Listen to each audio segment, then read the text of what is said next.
देश की सबसे पुरानी पार्टी कांग्रेस अपने सबसे बुरे दौर से गुजर रही है, या फिर कहें उसके बुरे दिन चल रहे हैं। गुलाम नबी आजाद, कपिल सिब्बल जैसे दिग्गज नेता एक एक कर पार्टी का साथ छोड़ते जा रहे हैं। कांग्रेस की इस वक्त जो हालत है उसे लेकर विरोधी तो सवाल उठा ही रहे हैं। इसे लेकर पार्टी के अंदर से भी आवाजें उठ रही हैं।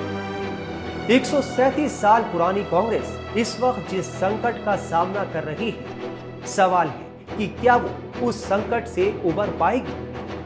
2019 के लोकसभा चुनाव में करारी हार के बाद से कांग्रेस एक भी विधानसभा चुनाव अपने बल पर नहीं जीत पाई। वहीं इतिहास पर नजर डालें तो 1984 में इस पार्टी को 400 से ज्यादा लोकसभा सीटें हासिल हुई थी।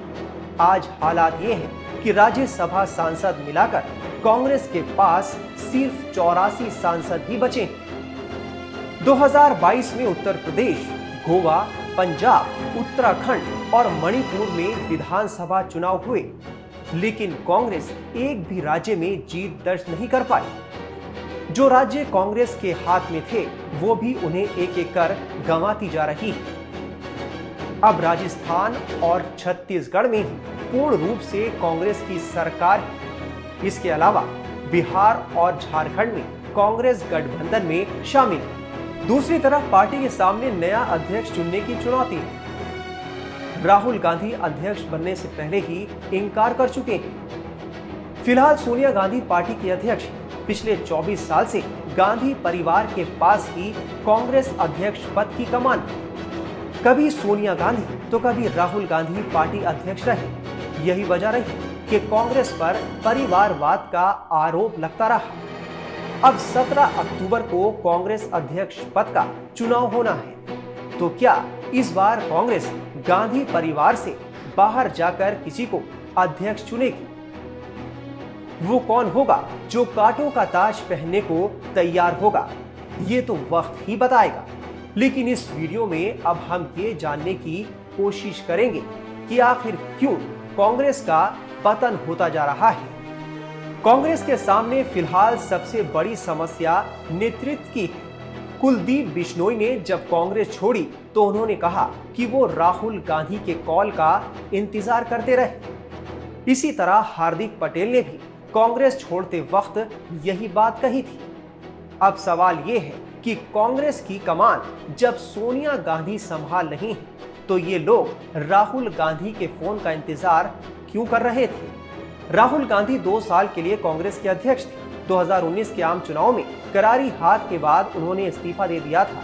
देखने को ये मिल रहा है कि सक्षम नेतृत्व न होने की वजह से अपने ही नेता पार्टी से कटते जा रहे हैं। इसका मतलब ये कि पार्टी में कोई सुनने वाला नहीं है।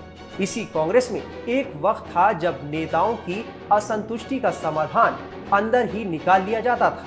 कांग्रेस के सामने दूसरा सबसे बड़ा संकट अनुभवी और दिग्गज नेताओं को एकजुट रखने का है। गुलाम नबी आजाद, ज्योतिरादित्य सिंधिया, सुष्मिता देव, जितेंद्र प्रसाद, आरपीएन सिंह, कुलदीप बिश्नोई और कपिल सिब्बल जैसे मजे हुए नेताओं की एक लंबी लिस्ट है, जिनका कांग्रेस से मोह भंग हुआ और उन्होंने पार्टी छोड़ दी। पार्टी अपने नेताओं को सही स्थान और तवज्जो देने में नाकामयाब नजर आ रही है।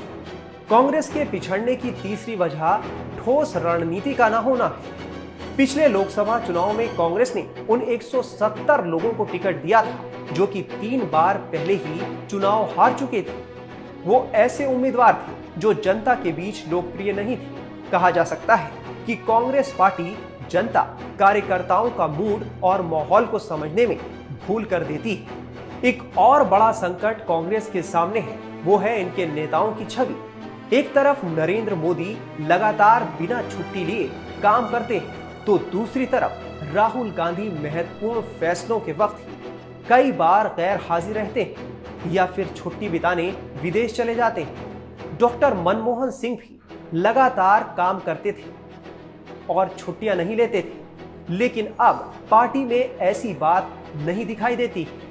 तो इसी तरह की तमाम खबरों और खबरों के पीछे की खबर जानने के लिए आप जुड़े रहिए टाइम्स नाउ नव भारत के डिजिटल प्लेटफॉर्म के साथ और इस वीडियो को लाइक और शेयर करना मत भूलिए।